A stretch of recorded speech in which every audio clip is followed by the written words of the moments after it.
Cleanliness in Egypt was not only the act of scrubbing or bathing, it was also the waiting.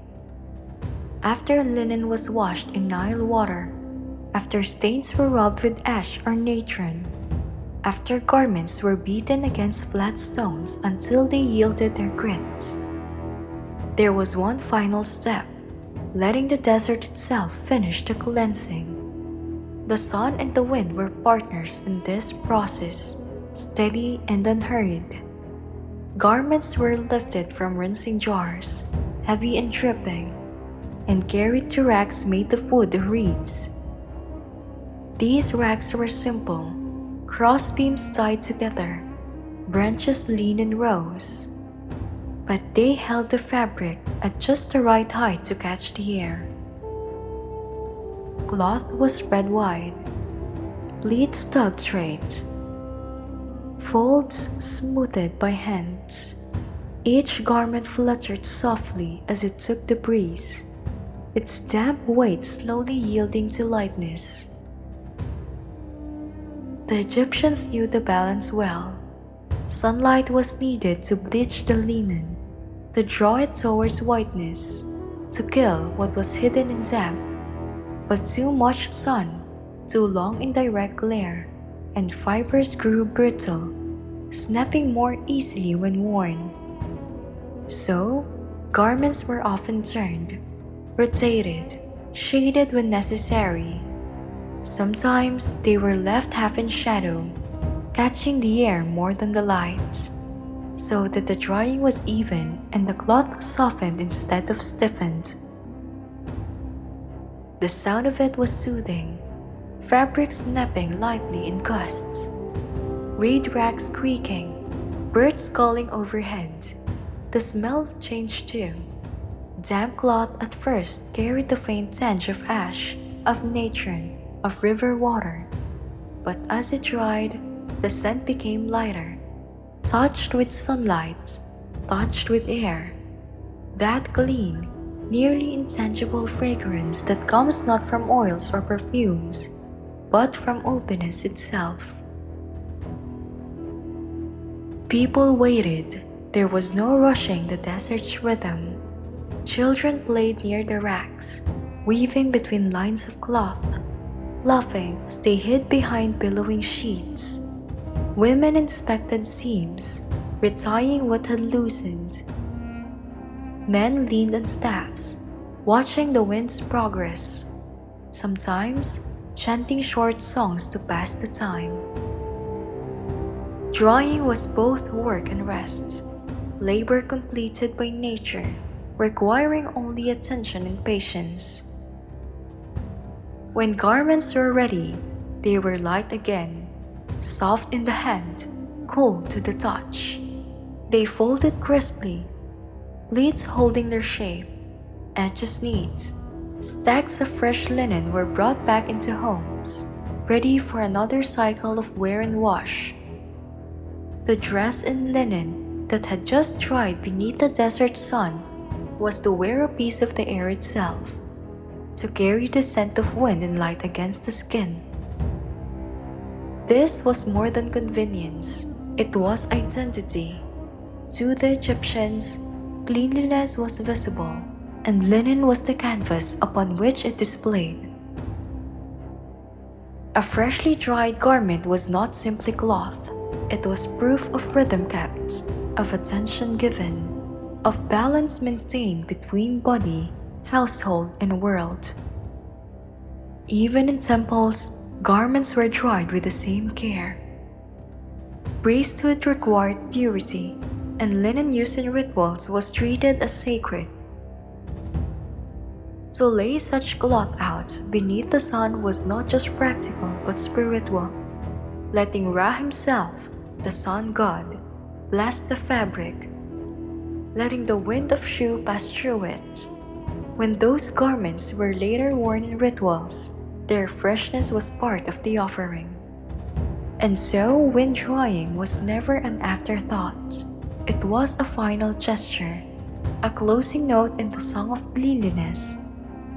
It gave the linen not only utility but life, finishing what hands had begun.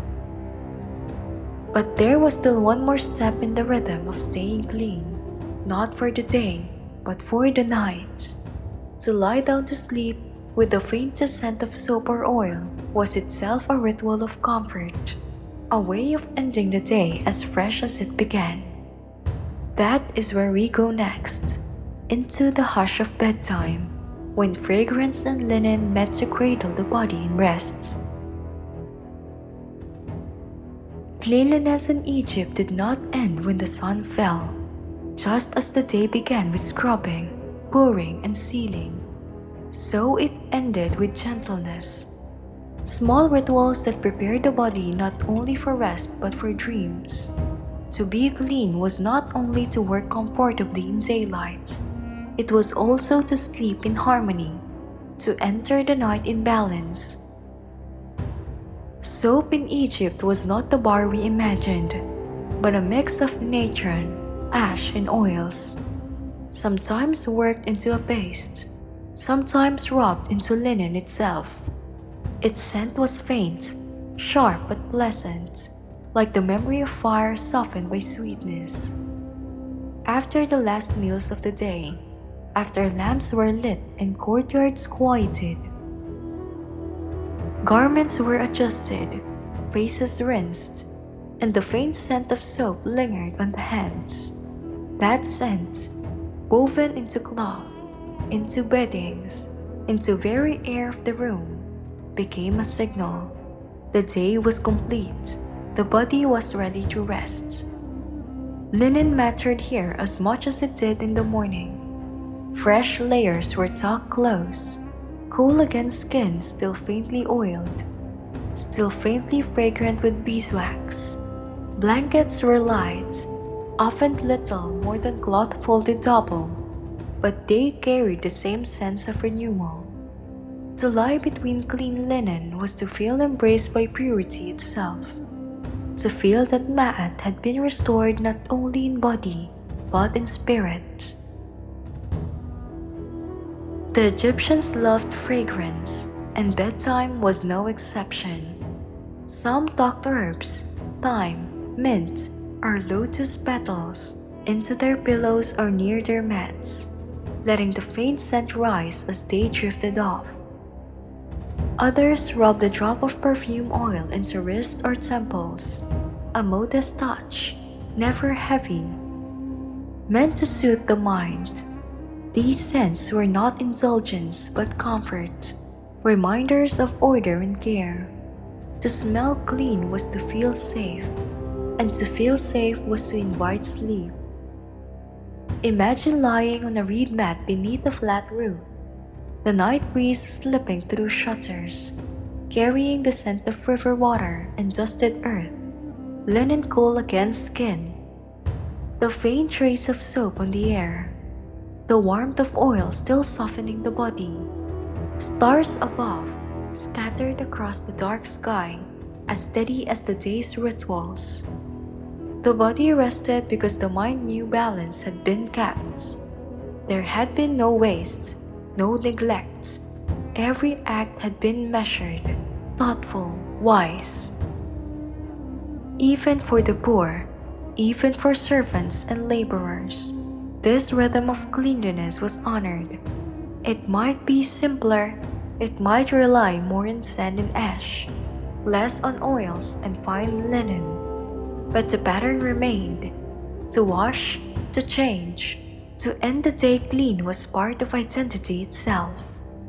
To go unwashed was not only uncomfortable, it was a mask of disorder, of neglecting one's place in the harmony of things. Cleanliness was dignity, even in poverty, and the night ritual affirmed that dignity quietly, gently before sleep. There was also belief that dreams were clearer, purer when the body was clean. A soul unburdened by dirt or disorder was more receptive to messages from the gods. Priests and dream interpreters noted that those who sleep clean often dreamt of temples, of rivers, of journeys guided by lights. To enter sleep with a scent of soap was to step into the night's other world prepared, respectful, ready to listen. And so, the day closed as it began, not with grand gesture, but with small careful acts. A rinse, a change of linen, a faint fragrance, a whispered prayer. To stay clean in the desert was not only to resist heat and dust.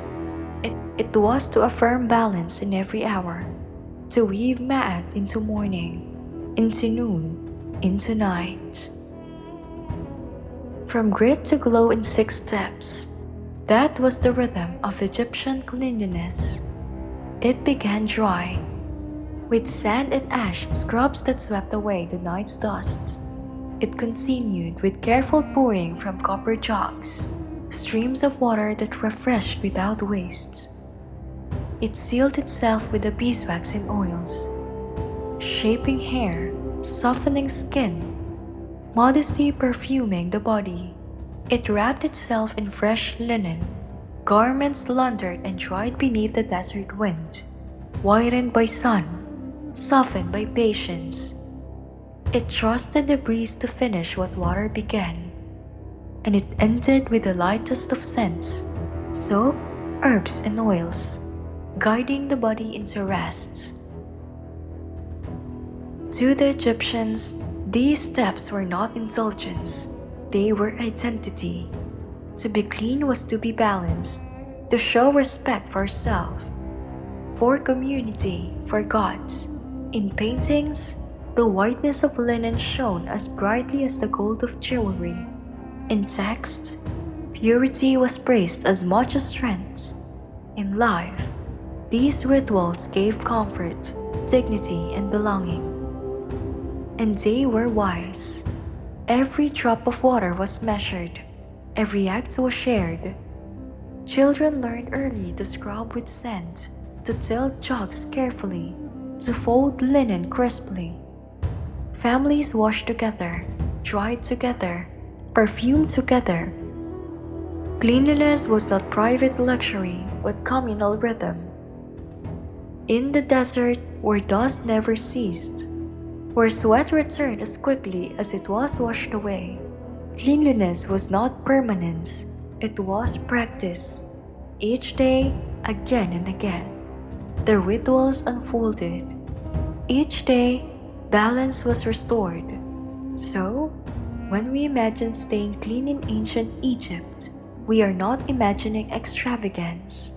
We are imagining wisdom. Dry scrubs before water, careful pours instead of waste, beeswax sealing against heats, linen freshened by wind, scents that comforted body and spirit.